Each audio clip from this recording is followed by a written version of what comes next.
Hey guys, I'm Barb and welcome to episode 20 of Creators Campfire. Tonight I'm joined by the wonderful Justin DiRose, who is a productivity expert and fellow productivity nerd, and also a working from home or remote working consultant. And tonight we're going to talk about all sorts of productivity things and working from home and how they are very interlinked to make your lives easier. So guys, please welcome Justin. Yeah, thanks for having me on today. It's really exciting to have the conversation. Thank you so much for joining me. I'm very excited.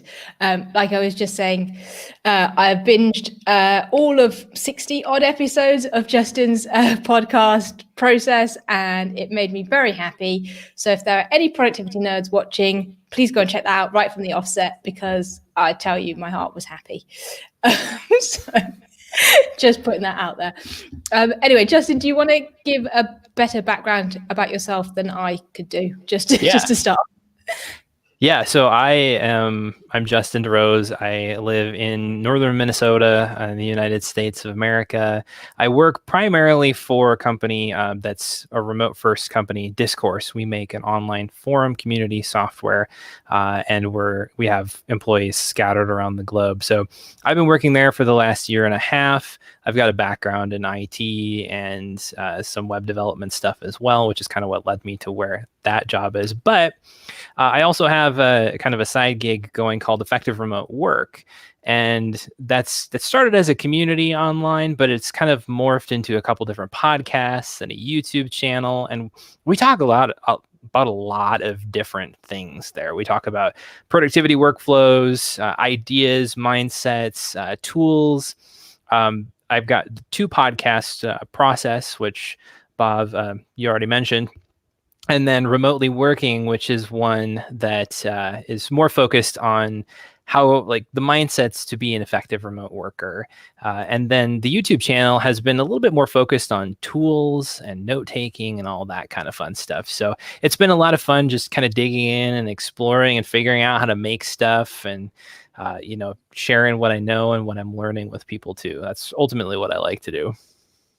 Yeah, no, that's awesome. And like I said, it just watching and listening to productivity things makes me so happy. So I'm glad you're doing everything you're doing. And you're right, you've kind of touched on it there. It's not just like one thing, it touches so many different aspects, like mindset and like routines and all sorts of things, that it's not just one thing. You kind of have to cover a breadth of issues, which is kind of what I like about it, is it touches a lot of different areas of your life. Yeah, I mean, it can get really super technical, like if you're getting into automating workflows in your life using different tools or scripts or applications, or it can get really high level as far as like goal setting or how you're approaching problems and how you're even conducting your life altogether. There's so many different approaches and thoughts toward productivity. And so, like I mentioned, some of them are really low level, like here are these life hacks, the things that you can do. But I think the most high value areas for people to invest in tend to be more on the, how am I thinking about this problem? How am I thinking about my life? Because the way I tend to see it too is that productivity it's not really a self-encased thing. It's really a part of a larger skill set that you develop in life, which is, what I tend to frame more as like self-leadership, which is more than just being effective and efficient. That's part of it, the productivity part of it. But it's also too, like, how do you be empathetic with people? How do you, communicate well? How do you aim yourself in the right direction, which is kind of tied with productivity, but it's also tied with broader themes in life as well. So it's a lot of fun. There's a lot of stuff you can really dive into in that space if you're willing to get past just the apps. Because that's one, I think I've seen one thing where people get really tied into is just like, well, just show me how to do this thing in this app. And productivity is so much bigger than that. Yeah, I completely agree. When they think about it, it's like, oh, just stop wasting time on like these small things. But actually, it's such a big process, and it really does go quite deep if you do it properly, rather than just, oh, which app should I get, which isn't the way to do it. But you yourself have obviously been working from home for quite a long time now, and I guess have over that time learned a lot of things. So just to start on the working from home piece, what are kind of the biggest learnings that you kind of had going into it, and how did it maybe differ from what you expected? Yeah, I think that's a fantastic question, because I think that experience, there's going to be similarities and differences for people all across the board when it comes to working from home for the first time.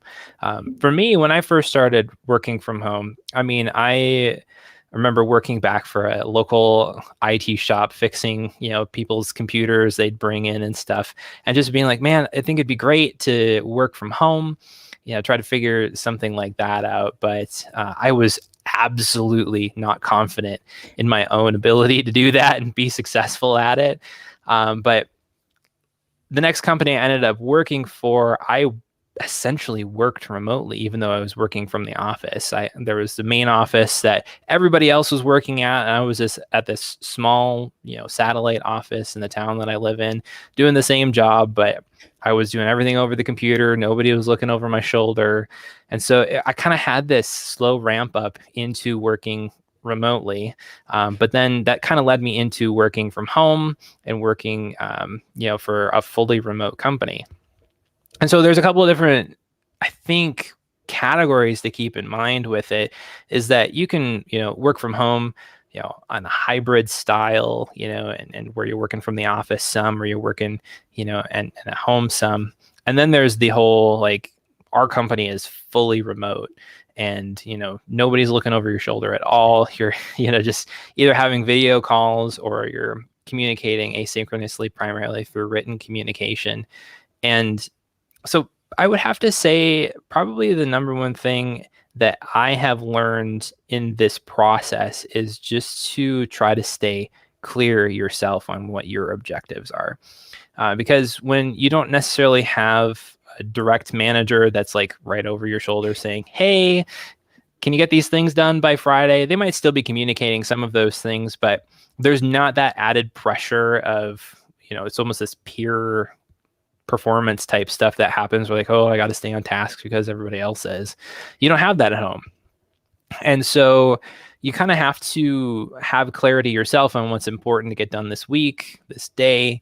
And so one thing I try to do on a daily basis is I write out 3 top things that I want to try to accomplish. And these can be anything from a little tiny task that's important to just a mindset that I want to have for the day. Like, hey, I want to go make sure that I spend a little bit of time enjoying some time with my kids at the end of the day. And so I'll try to align my day with some of that. That's probably the biggest thing, is just intentionality is all the more required when you're working remotely. Yeah, actually, when I was listening to your podcast, that kind of theme, came up again and again. And I was like, actually, that's such an important point. And it's not just for working remotely. It's kind of how to live your life. It's so key that was one of the biggest things that popped out to me. But the other thing, actually, you've just made a really good point that I kind of hadn't really thought through, is that there's working from home, then there's working remotely, and then there's this hybrid, because actually they're all very different situations. And I guess pre-COVID, in our office, we had the flexibility to work from home, but it was very different. And there's a kind of a mindset that's associated with that, whereas people think you're just skiving or taking the day off if you're sitting at home, right? Whereas now everyone is at home. It's a whole different approach to just having one day out of the office or something. And it's kind of like, I think, again, I'm keep going back to the podcast, but some of the stuff you were saying about the skill sets that are needed to actually full-time work remotely or work from home is very different, because it's a completely different environment.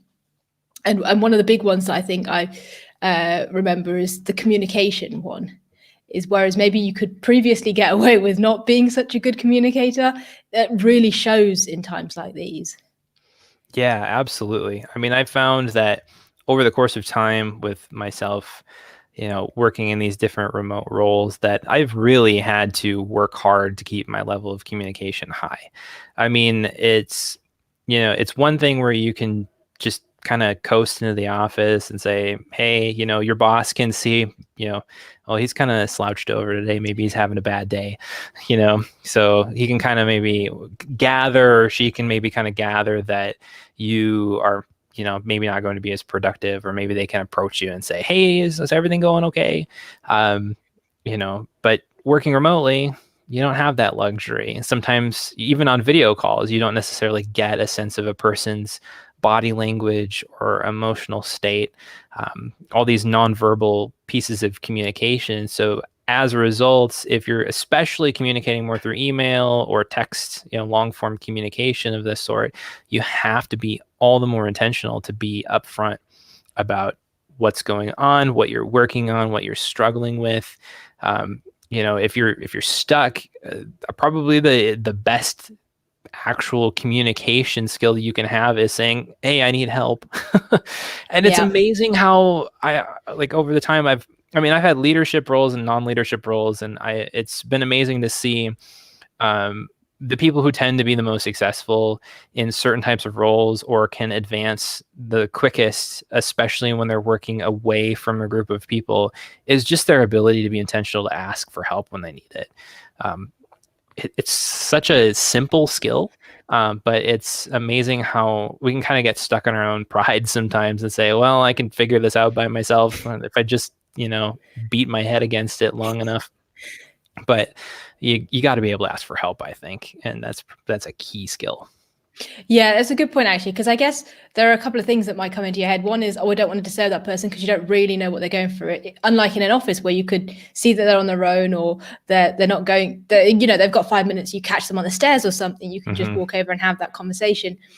That's all of a sudden taken away from you. And it's like, oh, would they mind me just having a chat? It's almost like, can I still have this break even though I'm at home? Whereas in the office, you would take those 5-minute coffee breaks or have a chat with someone. Whereas all of a sudden, yes, you're probably more productive, but you don't necessarily take the same breaks, which is, I guess, quite difficult.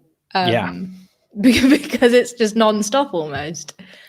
Yeah, it's part of, we were starting to see people get into issues with this prior to COVID and the mass move to working from home, even just working in a corporate office where you are just on all the time. Executives and your managers were expecting you, or at least communicating the expectation non-verbally, that they wanted you to respond to emails at like 11 o'clock at night or something like that, because they would be sending emails at 11 o'clock at night, when in reality, that's the only time that they can send emails, because they're booked up from 8 o'clock in the morning to 5 p.m. at night with meetings. They don't have time to even look at their email inbox. So it's got to happen at some point.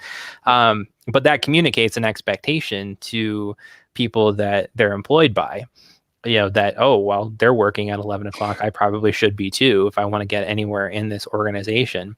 So it's kind of in this digital culture that we have, especially in the West, where we're very achievement driven and things. We have this tendency to want to work more than we actually need to.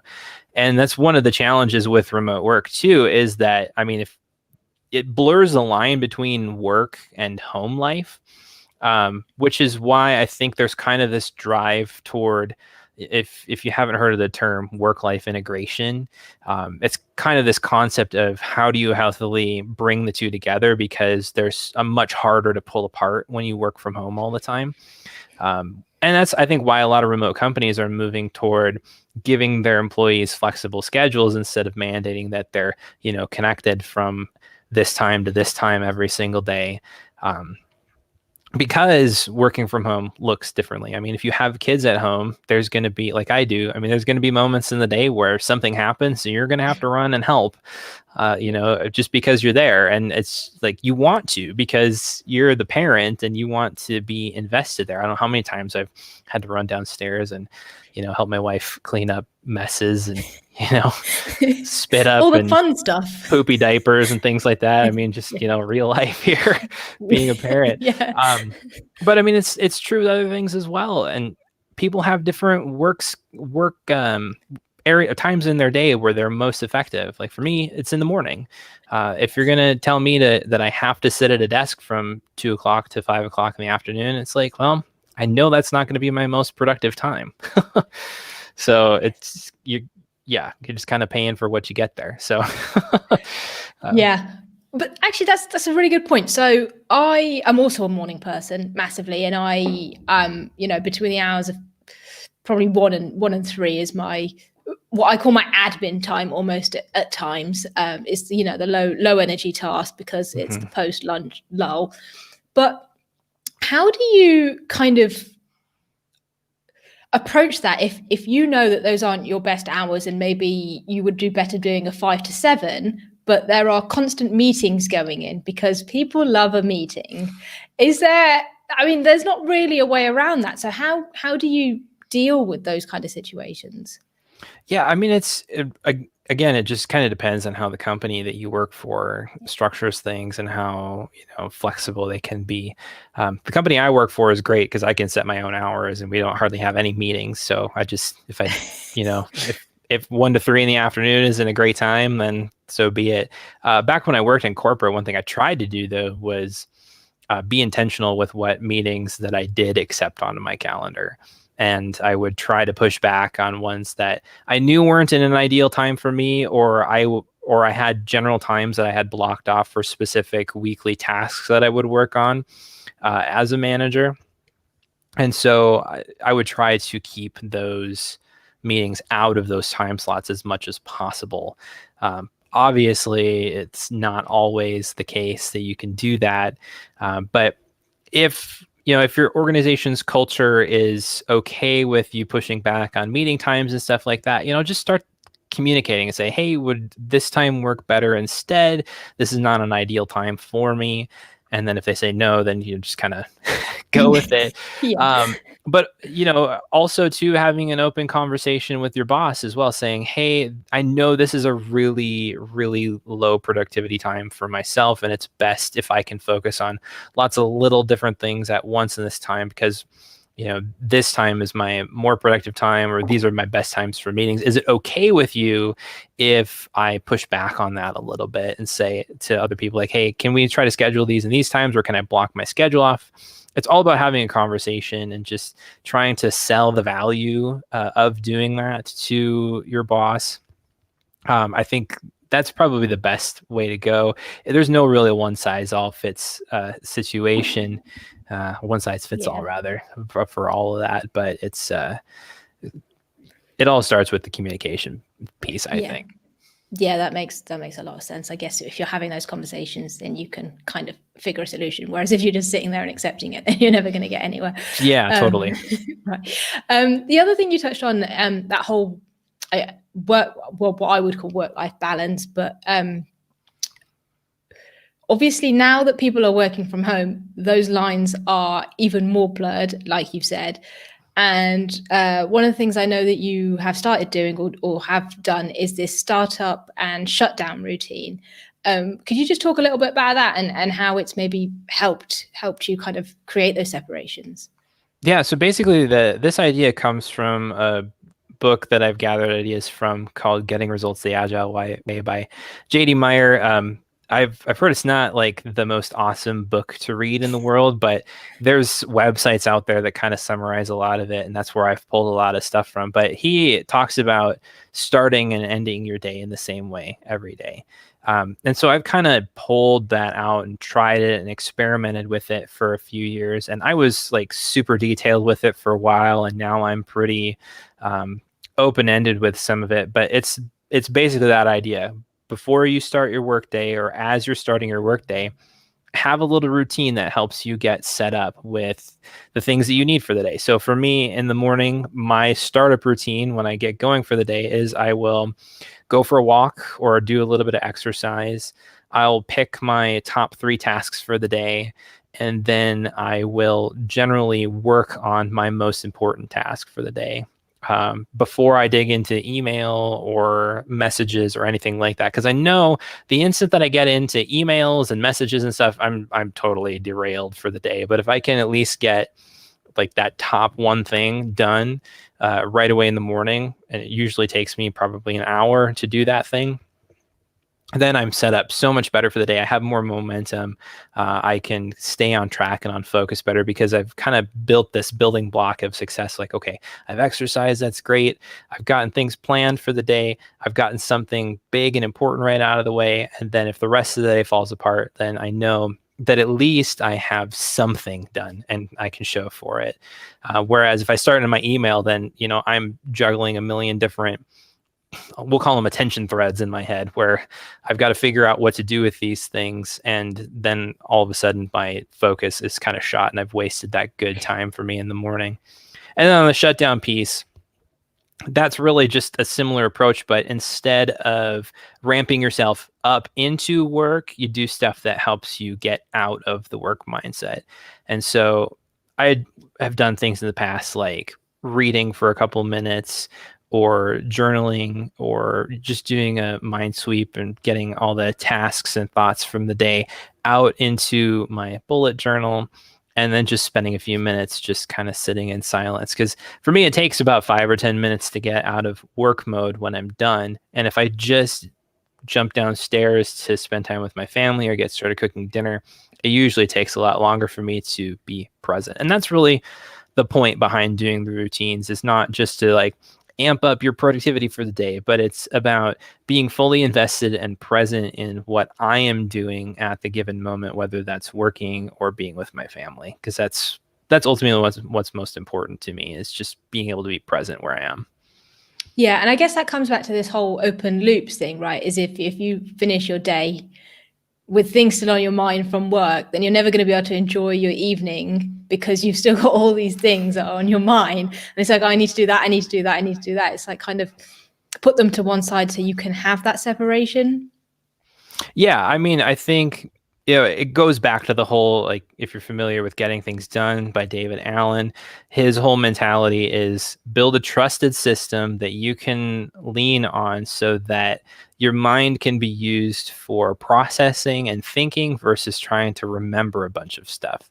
And so I use a bullet journal in combination with Notion databases and stuff to kind of keep track of all of that together. But if I have it written down, there's immediately this kind of release that happens in my mind where, okay, I'm not stressing about that thing anymore. I can come back to it at a later point in time, and it's going to be totally okay. Sometimes I won't even come back to it because it really wasn't that important, but felt like it was in the moment. So it's just that process of, letting go of those things and, from my mind, so that I can focus on what's in front of me next. Yeah, I have kind of started being a bit more religious on the shutdown routine since I kind of heard yours, because it's even those 5 minutes at the end of the day to just, it's my way of closing the day. Because I guess when I was in the office, I would physically clear my desk and pack away, and I don't have that anymore. So I would like get up and I'd be like, oh, it's the end of the day. And it's a bit weird. Right. So I now write my list, and then I think it's just to create that separation. I have a calendar, but I'll still write out what I've got for the next day, and I'll write down my almost very similar, my first task to get on with in the morning, so that when I'm there, I can always see it analog rather than digital before I even turn my computer on, that, hey, this is what my day is looking like. And this is kind of how to approach it and what mindset I almost need to be in. So yes, I'm very grateful for that tip, because I like that a lot. That's good. I'm glad that's been helpful for you. Very helpful. I can't not talk about tools and the like you said, Notion and things. I've always told myself I'm better on paper. And I think I am, although Notion is kind of taking over my life again. But you've kind of made me be okay with having this hybrid, that actually you don't have to be all digital and you don't have to be all analog. You can have this hybrid approach. And I know you've gone back towards the bullet journal again. For those that maybe don't know much about the bullet journal, do you maybe just want to give a brief overview first, but then maybe talk about your approach for that? Yeah, absolutely. So, I mean, the bullet journal is really a simple set of organizational ideas that you can apply to paper. It was created by Ryder Carroll, and there's an awesome book called The Bullet Journal Method you can check out that goes into how to implement it in detail. So, I mean, and you can build there's based on concepts called logs and collections and spreads and things like that. But basically it's just a paper notebook and a pen. And that's what I like about it. And I primarily focus on doing two things in my bullet journal. There's a couple different main components in the Ryder Carroll system, which are the future log, which is where your someday in the future or something 6 months out tasks or things need to go for you to look at a later day. Then there's a monthly log, which is happenings this month plus tasks and things that need to happen this month. And then there's your daily log, or the rapid log is what I do. I've kind of condensed my system down to where I'll use the future log and more project-based stuff inside of Notion, and then my day-to-day and monthly kind of maps that I do are done in the bullet journal. And the thing that I love about the bullet journal is the rapid logging. So you literally just write down the date and at the top of the page or wherever you're at, and you start there, and you just write down your tasks or the thoughts or ideas, your events, just as they come. And not having to think about the structure for me is absolutely huge. I remember years ago when I first got into experimenting with journaling, I mean, it was nice to have a journal, but I always wrestled with, where do I put these things? How do I organize this? And having this way to just get stuff down is really great because I don't have to think about that. But I still have a context for it. It's not just, well, it's on this random page in the middle of my journal. It's, okay, well, I have this rapid log and it goes by date chronologically in order. So, I've got notebooks that are labeled on the spine of like the beginning and end date on them over here. So if I want to go back and reference something, I can look at that. But then, in the journal, I just have, you can just flip through it, kind of get a gauge of where you're at if you want to take a look at something. For me, it's all about that context and the ease of use. And so I also tend to think of things in the productivity world as structured and unstructured workspaces. So a structured workspace is something that's like super highly structured, where it's like an outline or a mind map. They tend to be a little bit more fluid, but a task manager like OmniFocus or Things or Todoist would be more of a structured workspace where there's a definite order of things in there, a definite hierarchy of sorts that exists. And then an unstructured workspace would be something that's a little bit more freeform. For me, a bullet journal would fit into that because even though there's some structure to it, it's very much more freeform. You can, flip to the next page and start writing out ideas on a project you're working on or a problem that you're trying to solve. And it just kind of freely fits in there. Mind maps can also fit into an unstructured workspace as well. It just depends on how you use them. But the bullet journal is kind of my unstructured workspace for the day, where I can kind of list out the things that I need to do.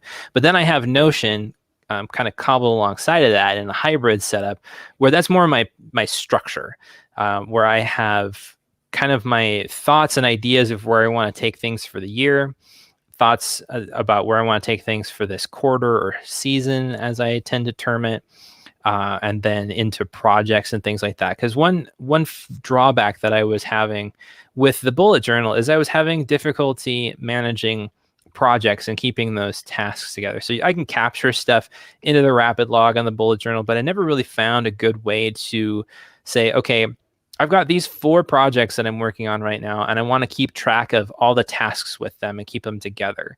And paper doesn't really scale very well for me with that. So what I end up doing is if there's tasks that I need to track for a longer period of time, I'll put them into my Notion database with those projects. And I have probably 15 databases or something that I have linked together, which is pretty fun. I have a video on my YouTube channel if you want to check it out and dig into how that works. But it's yeah, yes, so it's actually worked. It's been working pretty well for me, and trying to figure out how to kind of bridge these two worlds together of analog and digital, because I think that's a struggle that I've had for a number of years. I mean, I was an Evernote user for a long time, trying to figure out, okay, I've got all these notebooks and I want a place where I can get these digitally, but then that was kind of a huge pain to have to, take pictures of them and upload to Evernote, and then you have to pay for Evernote, which is, not exactly the cheapest thing in the world, but none of these productivity softwares really are when it comes down to it. But then you're stuck into an application that you don't own either, and so it's just, long story short, it's been kind of a longer term thing that I've tried to whittle down over years of like, okay, what does paper look like in my life? What does digital tools looking like in my life? Because also, like, I know I'm talking a lot here, but You're okay. it's, I'm listening. it's one of the things that I've been finding too with digital tools is that when I put too much stuff in those, then I can't keep track of it mentally, and I get overwhelmed. Because I've got all of a sudden these, 300 tasks that are in OmniFocus, which used to be my task manager of choice. But then I would see that and I would just freak out because it's just this big one huge long list of things that are there. But then when I have those same 300 tasks sitting in my bullet journal, I don't get as stressed out. Partly because I don't list everything out in detail or feel like I have to list everything out in detail, but also because there's context there for that. I know it's like, okay, I wrote this down on a day. It just kind of naturally works for me, and it's kind of hard to explain, but I really, I think it has something to do with the physical context as well, that the tasks are written on. It's on a page. It's somewhere that I can remember where it is. There's a visual indicator of like, oh yeah, I remember writing that down. It looks the same. It's not just, pictures that are changing on a screen for me. Yes. It can look very different every single time I look at it. Yeah, no, I think I've done the exact same thing. And like I was saying, where I was trying to either be all analog or be all digital, it just wasn't working, because either I needed the structure of kind of like your project management. I needed the structure of a digital tool to help with those kind of things. But when I was doing all digital, I wouldn't always be on a computer or something. So like I couldn't have everything in Notion because, I mean, the iOS app isn't great, and I wasn't always on my computer or on my home computer, and it was really difficult. And you're right, sometimes when you've got 10 mundane tasks, if you put them in a task manager, it's like, this is a lot, but actually you write them down. It's like, oh, okay, that's just a few things, and I can group it in the way I want to group it or whatever. And I'm like, okay, I can just do those in, the next 20 minutes. It's just 5 admin tasks or something.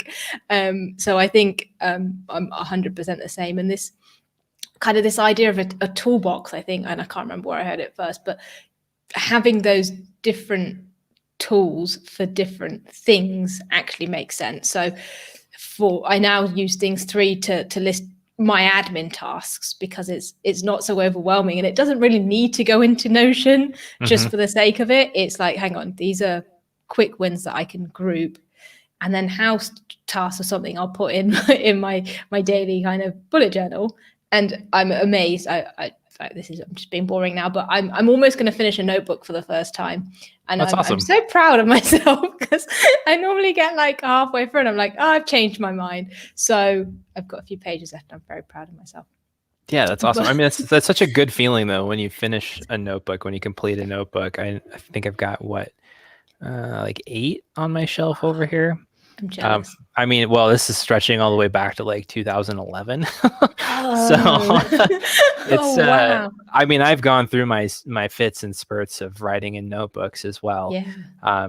But yeah, it's just when you finish a notebook, I mean, this is my current one, and I'm, just about all the way through. It's the end of it here. So got probably about 50 more pages left in there. Got to get a new one ordered. Yeah, here's a question. So I think one of the reasons I'm almost finished in my notebook is because it's a crappy notebook. How do you feel about notebooks? Because there are some really nice notebooks, and I've got some, but I can't bring myself to write in them, or I can't bring myself to write roughly in them, and therefore they no longer serve the purpose that they are there for. Am I just alone on that thought? Well, I know you're not alone. I've heard other people talk to that same thing. It's not something that I struggle with myself. Because I started off on Moleskine notebooks, and I've tried like Baron Fig, and then I've had a lot of Leuchtturm notebooks, recently, which, I mean, they're about $20 US. So they're not exactly the cheapest things in the world, but they're not most expensive either. No. But so, I mean, yeah, it's for me, it's just like, well, I know what I'm using it for. I think that's the big thing. And when I know what I'm using it for, I can just get to business using it. And I just don't necessarily have to worry about, oh, am I ruining this thing? Because the way I see it, if I invest in a nice notebook, it's got nice paper on it. I like to use decent pens. I've got this Is that Studio Neat? Studio Neat Mark One. So it's a super nice pen. I love writing with it. I've got some like a fountain pen. I'm not like crazy into pens like some people are, but I like writing with nice pens sometimes. So, I mean, the paper is nice for writing with those nice pens. It's got a nice quality hardcover, and I know that it's going to be around for a while. Because sometimes I'll write down thoughts in here. Sometimes they're really mundane. But the thing that I tend to think of with my journals is that, this is an artifact that I can leave for my kids about what I was doing in my life, what I was thinking about, the experiences that I had. They can look at that, or even, generations down the road, they can look at that and say, oh, this is what Justin thought, in this circumstance. And maybe this is something I can learn from in the future. I don't know if that'll actually happen, long term, but it's the kind of nice, idealistic thought that I like to have about writing in a nice journal is that, it'll hold together a little bit longer. Now, granted, like if you're just writing down mundane day-to-day tasks, and crappy notebook probably works just fine. But I am so much less about like, oh, there's these great tools that you should use. And it's more like, here's some cool tools that I use, but use what works for you. If you can't bring yourself to write in a nice notebook, sure, get a crappy notebook. Who cares? As long as it's doing the job for you, then, there's no pressure on trying to, spend a bunch of money on stuff that's not working for you.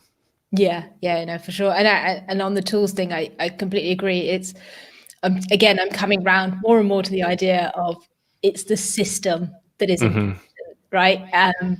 And that's why a lot of the things haven't worked in the past. Or even at another higher level than that, it's you that's most important. Because you're the one who's driving that system. Yes. I think there's a lot of productivity thinkers out there that, they build these systems, and these systems almost become like their nagging mom. Like, hey, got to make sure, get that laundry folded and put away, get the dishes washed, do this, do that. And it's like, I'm sorry, I grew up and like, I don't need somebody telling me to do what I need to do, but there's a lot of people that works for them. So I'm not knocking that by any means. But I just know for me that's how I end up feeling when my system is like set up to try to tell me what to do all the time. As I end up being like, oh, I don't want to do that. It was like, like typical teenager response to a parent trying to tell them what to do.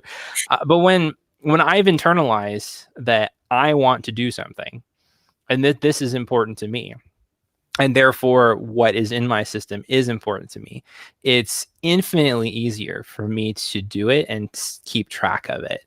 And so that system is built to serve the interests and ideas and things that I have set out to, that I want to do, or that I have deemed important to myself, versus, just being like, well, I got to do this, so I better have a system to manage it, because otherwise I'm not going to do it. For me, it's like, it's all about internal drive. Like I would rather work on my own ability to decide what's important to me first and build a system to augment that, instead of trying to have this external motivator try to say, hey, you got to keep on top of that. It's why like I've done habit trackers in the past, like Streaks or other ones on my phone. And they completely fall off the wagon for me, because sure, I will like get 150 days worth of a streak going on something, and then afterward, like I don't continue that habit because that it was the app that was nagging me. It wasn't an internal thing that I have built up for myself. And so it's like where I've recently just gotten into being a lot more intentional with exercise, and it was an internal decision that I made for myself that I wanted to do. I knew it was going to be helpful for me.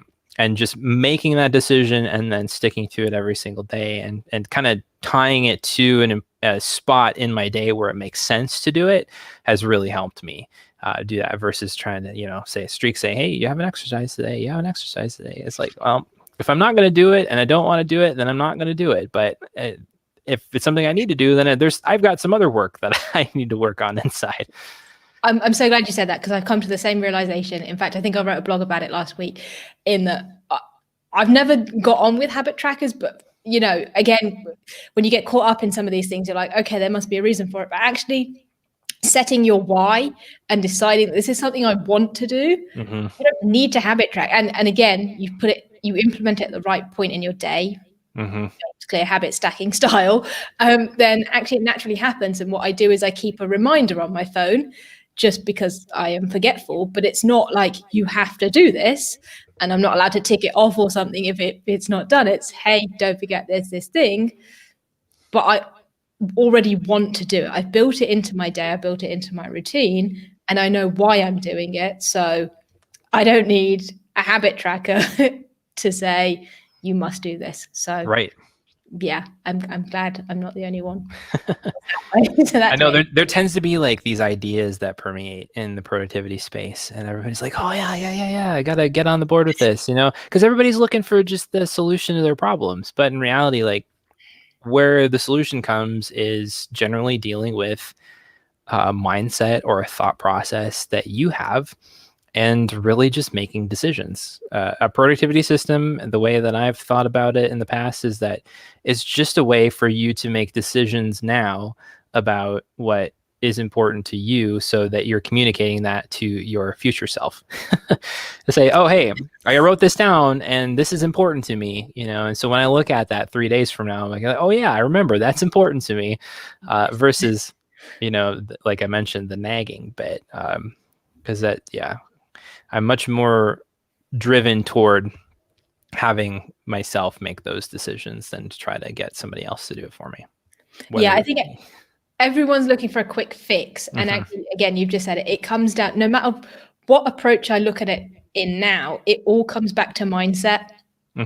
There's no way of getting around that. It's not about the quick hack, because those things won't last. But having the right mindset is the most important thing, and is kind of at the root of everything. Yeah, well, and that actually goes to the reason why I titled my podcast Process, is because productivity is a process. Anything worth doing in life is a process. You start at somewhere, and you were probably kind of crappy at it. And then you get a little bit better, you get a little bit better, you get a little bit better, you keep refining, you keep growing. And pretty soon, you're light years ahead of where you started. And it's all about taking that time to build iteratively, to start, talking, and thinking through, not just, hey, I see so-and-so who's, like doing 10 times the amount of work that I am, is, 100 times better at this thing than I am. And we jump to comparison so quickly when we see other people do stuff, but we don't see their process. We don't see the journey that they went on to get where they are.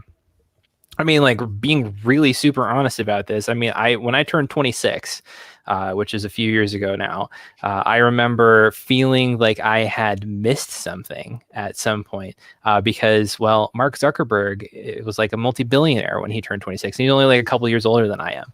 It was just this really weird thought process that I had, but it was, something that I was like, oh, you know what? No, I need to be okay with being where I'm at, and kind of embracing the journey. It's like, I'm not him, and I don't intend to be him. And I am going to be me, and I'm going to be where I'm at, and I'm going to embrace the journey and the process that I'm in right now, to learn what I can where I am, and to try to be the best that I can with what I have. That's really what it's all about. It's like starting where you are, investing as much as you can. But if you're not 100% of the way there or where you want to be, just keep going, and you'll get somewhere eventually. It might not be exactly where you think about it, but it's all about, walking the journey and walking the path, and trying to be the best version of yourself that you can be. You are incredibly wise and learned that very early on, and it's definitely something I still struggle with because it's one of I those. still do too. Okay. I can say these great words, but I'm definitely not like an expert at walking it out. It's something that I have to be very intentional with every single day. Yeah, but it's so true, and we do get caught up, and exactly to your point, it's so easy to say, oh, but they've done that, and it's like, well, do you even want to do that? It's like, no, but they've done it, and all of a sudden Mm-hmm. it's now in my head, and now I feel like inferior and like I have to Mm-hmm. do something, and then it's almost like if it's not perfect straight away, then that's when we give up as well, and Yeah. we don't realize that that does take effort, and Super guilty of that. okay, me too. It's so easy, I suppose, to look at someone and go, oh, well, if they can do it, why can't I? And Mm-hmm. exactly to your point, without seeing all of the hard work that they've put in to get to that point. And the worst thing is you then give up without doing it, and you Mm-hmm. are so much worse off because had you just persevered, you could also be in that position. Yeah, well, I mean, it's like I've noticed too with kind of the millennial generation, uh, where I'm part of. I've seen it across a lot of friends that I have and people that I've talked to, where it's like we get this vision in our heads of what's possible, and for some reason we tend to think that, well, it's just an A to B jump. If I just want to do this thing, then I could just go do this thing. But in reality, there's, even if it's just A to B, there's a lot of micro steps in the middle there where you got to figure out some things along the way. And it's just a matter of being able to step back and realize that, yeah, most of life is this winding road of a journey that looks like it's a really like the longest possible path that you could take when you're on it. But in reality, it's probably the shortest way to get where you want to go. I mean, an example of this is like I went to college for computer science. I really loved web development and doing lots of different stuff in that area. But I ended up making a decision to do something else coming out of college, and brought me to the area where I live. But it also led me to meet my wife, and I got a great community, and just was able to like invest in some important areas in my life that I hadn't thought about in previous seasons of my life. But as a result of that decision, I also didn't really have the opportunity to go back into working in web development for about 10 years.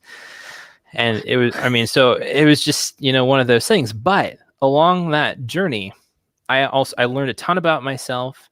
I developed good customer service skills. I developed some leadership skills and realized that like, hey, like I can actually be a leader and be a manager, and I'm really not that bad at it. And then, eventually I ended up making some connections to where I was able to get back into starting to do a little bit of web development, got my feet wet into it again, and it eventually led to where I'm at now with my job at Discourse. And yeah, it was 10 years, but man, I wouldn't be where I'm at if I hadn't walked through that. I wouldn't have the other stuff that I learned along the way. Because a lot of those soft skills and a lot of those other things that you learn are so much more important. And this is kind of veering a little out of the topic of productivity and more into like general work culture. But even in the tech world, there's a lot of emphasis on, can you write great software? You got to learn how to code. You got to do this. You got to be proficient. You got to be an expert in these areas. But a lot of what's lost in that process is people skills and empathy, and being able to talk to people and communicate well. In Silicon Valley, there's a lot of this mentality of, you got the unicorn and, 10x engineer who can do amazing work and is super awesome. And, he can do something in 1 hour of what would take, another person, 3 weeks to do or whatever. Obviously I'm exaggerating here a little bit, but but I mean a lot of times, and not in all those cases, but a lot of the times those people aren't really fun to work with. And that's what like really kind of if I get to the core of like who I am in the workplace and things like that, it's like, how can we be better people and work better with each other, not just like getting the most stuff done that we can, but also like how can we be effective with one another and communicating well. Yeah, I guess you spend so much of your time at work. The worst thing you want to do is go in and just hate the people you work with. Right. Right. It's just nuts. It's like, get on with the people. But also, it's so nice when you have that environment that you can go in and you're like, okay, well, yes, we're all different, but we all bring something else to the table, but we all work in such a way that actually it helps rather than hinders. So yes, we could have some whiz kid, but actually as a team, we are better the way we are and we function better and people get on with each other rather than having that, that one awesome person that can't speak to you. So, right. It's just pointless. So yes, no, completely agree. I want to ask about weekly reviews, and this is just a purely selfish question. So I'm going to take my chance.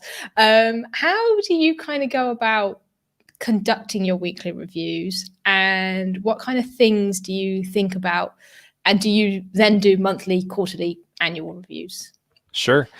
Yeah, I think that's a really good question. I actually wrote up a checklist for this and kind of a guide to weekly reviews. So if anyone's interested, you can go to weeklyreviewchecklist.net, I believe is what it is. Yeah. Okay. And it's basically, or weekly, I can't remember. Let me look here. If I can type. Yeah, I should know my own URLs, right? Okay. But I mean, you can sign up and get on my email newsletter if you want to get that. For sure. So just, yeah. But I wrote that up because I knew that like I, for a long time, was like really struggling with, okay, I see people say, review your projects list, review your calendar. Okay, what does that mean? Like, I don't know. And so I wanted to write up a guide that kind of explains some of those things and also walk through a general review process that I have used in the past. What I do now is it's a little bit higher level. It's not as super in-depth as I used to be. But I'm going to pull it up here in Notion so I can reference it while we're talking. But yeah, it's kind of the general idea of it is to do a mind sweep, just kind of get all of the open loops from the week off of my head. And to keep in mind too, for me, getting things done traditionally thinks of open loops as like tasks and projects that you need to worry about. But for me, it's so much more than that. It's basically anything that my mind is thinking about. It can be thoughts or ideas that I have, projects, actions, emotions that I'm feeling, things that I'm concerned about, because there's a lot of telltale things that can come up in the midst of that. So if you're, if I tend to think of it as a way to just kind of process out my week too, and kind of see what's been affecting me and what's been bothering me, or what's been a really good thing, what I'm excited about and such. But then I just have a simple checklist inside of Notion that I follow on a weekly basis. And a lot of it I just write in my bullet journal, and I've cobbled together a couple of different things that I've come up with on my own. And then also some things that I grabbed from the Full Focus Planner, which is kind of a pre-printed planner. And they have a weekly preview is what they call it in there, because I think weekly review is like a trademarked term from getting things done, so they can't use it. Oh, man. Right. So basically what I'm doing is I'm reviewing the week and saying, okay, what went really well? What are some of the things that, what I would consider my biggest wins? And I'm just kind of listing, generally like 3 to 5, maybe 7 things that went well for that week. And then I'm going to list out, every week I list out what my top 3 priorities for the week are. And those will tend to influence my priorities for the day. And then I'll list out, how I did on last week's, and just kind of give a frame of reference of, okay, did I meet that? Did I not? Then I have a set of a few different questions that I like to answer. It's just a way to process through my week. And I tend to break things down this way, that I'm asking myself if I met my commitments, which are my hard landscape things. These are due tasks and appointments. And if I didn't, then I know that I've got an issue with workload. where I've got too much on my plate, too much stuff going on, and I either need to eliminate some stuff or try to get it off of my plate to somebody else. So that's kind of a signifier for that question. Then I ask myself, did I accomplish my intentions? And these are the things that I am intending to do for the week. They're not necessarily urgent or due, but there are things that are say, hey, like these are my bigger, longer term projects that I'm working on. Did I get those things done? And if I didn't, then I might have too many commitments in my, in my week. So it's just kind of a signifier to that. Then I asked myself if I did a good job of pursuing the habits that I have set for myself that week. It's just kind of a brief review of those. And an important one for me is that did I focus on the most important things? And to me, that's not the tasks. That is, did I invest in my family? Did I do a good job of paying attention to them, their needs, my wife's needs? Did I invest in myself spiritually at all throughout the week? Because that, to me, is where the core of my life sits, is in those areas. If I'm not taking care of that, I'm not doing a good job there, then I've got bigger problems. And then just a couple other ones too that I've incorporated to try to at least give myself a bigger frame of reference is what did I do to stay challenged? Because sometimes there are things that come up and I have to, find different things to keep myself challenged. I like to stay challenged, but I have to be intentional about doing that. And so I tried to list out what I'm thinking about for the next week. And then if there was anything I want to try in my system for the next week. It's usually something small or iterative that I want to try. Lately, I've been trying to just keep it as static as possible because everything else has been going crazy in the world. Yep. And so, then from there, it's some pretty straightforward stuff. I'm just planning out my big 3 for the week. I'm making sure that my lists are up to date and accurate. Just kind of thumbing through my bullet journal for the last few days or so and making sure that things are up to date. I'm not missing anything. I'm not letting anything slip through the cracks. And then just kind of looking at, if there's anything else that like in my life that I want to invest in. Do I need to change something with my sleeping or my eating habits? Am I moving? Am I making some relational connections that I need to? Am I spending time to relax? Because that's something you also need to be intentional to do when you're working from home. Yeah. But that's basically it on the weekly review bit. I don't go super in deep on calendar appointments and things like that because I don't have a lot anymore. Nice. I mean, I have like one meeting a week and it's static and it's there. It's that's it. And then, it's so I don't have to go super deep on a lot of stuff. And then some of my other projects for work are managed in Discourse. We use Discourse to make Discourse, which is kind of fun. So we prove it out. Yeah, right. We call it eating our own dog food. Lovely. Yeah.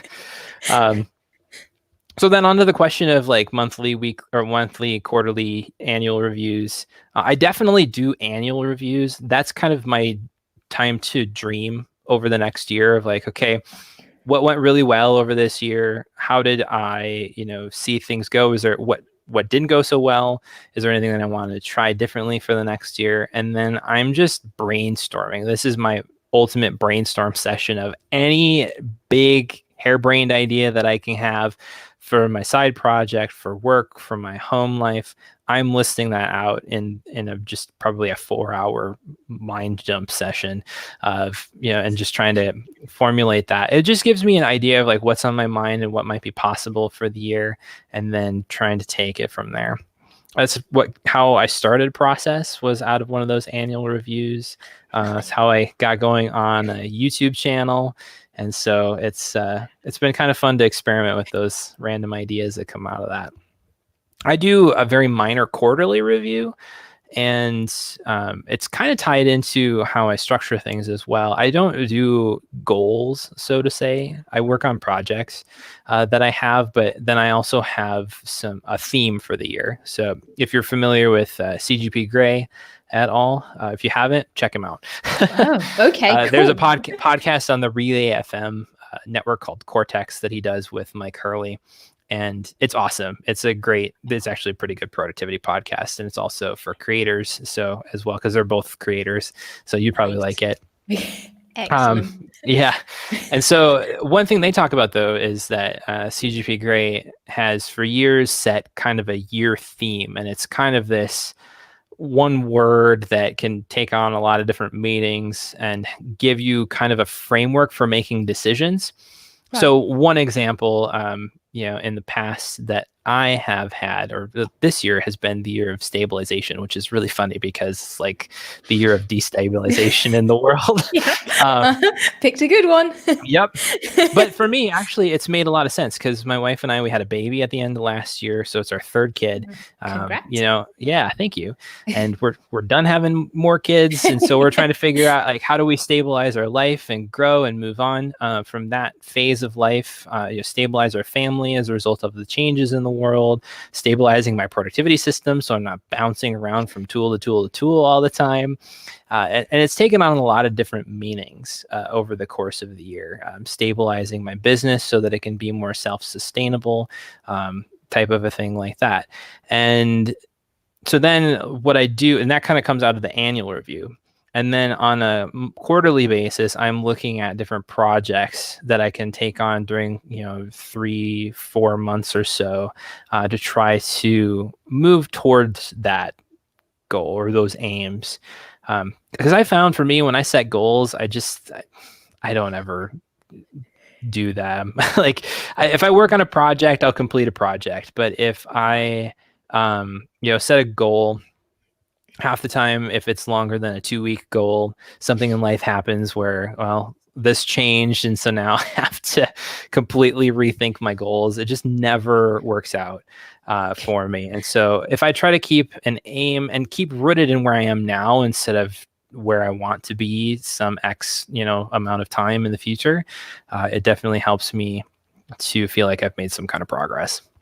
Yeah. Okay. That makes a lot of sense. I am definitely going to check that out, and I'm going to go and steal your checklist because I love a checklist. So that makes my life easier. Yeah. Awesome. Brilliant. Okay. I've just realized we've been nerding out for an hour. So I should probably let you go. Just to wrap up, do you want to tell people where they can find you in a better way than I can? Yeah. Well, so you can find me primarily over at effectiveremotework.com. That's where you can get all the podcasts and videos that I do. There's a contact form there. You can send an email. You can sign up for my email newsletter at effectiveremotework.com/newsletter. I do have a Twitter account, but I just signed off on it because Twitter. Yeah. And, but so primarily the best way to get a hold of me is through the website. And I do have a community too, community.effectiveremotework.com. It's kind of been put on the back burner over the last few months just because people just it kind of tapered off with the pandemic hitting, and two, I've just been trying to focus on some other things that are working a little bit better right now. But if you want to hang out there and have some conversations about productivity too, that's totally fine as well. Awesome. Brilliant. I will link everything up, guys, in the description. So on the YouTube description and on the podcast stuff. So if you're listening to the replay, you can just click the links, and if you're listening live, they'll be up shortly. But otherwise, Justin, thank you so much for joining me tonight. This has been you're welcome. Much fun. And I love that there are more productivity podcasts because that's made my life. And I'm glad you agree with some of my points because that's made me feel a lot better. Yeah, there's lots of different ways to think about this stuff, and it's cool. We can see people who think in the same mindset that we do, who have, because I think there's so many different people and we all think differently, we act differently. And so therefore, we have different mental constructs and we have different values. And a lot of that influences how we build our productivity systems too. And so there's almost infinite potential for different content avenues for productivity because there's so many different types of people. It's just the same reason why there's 800 million different productivity, like to-do list applications, because everybody wants to do things just a slightly little different way than everyone else. So it's very true, actually. Yes. So if you haven't found something that works, keep going because will. Okay, no, that's a very good point. Awesome. Thank you so much once again, and I'll see everybody next week. Thanks, guys. Bye.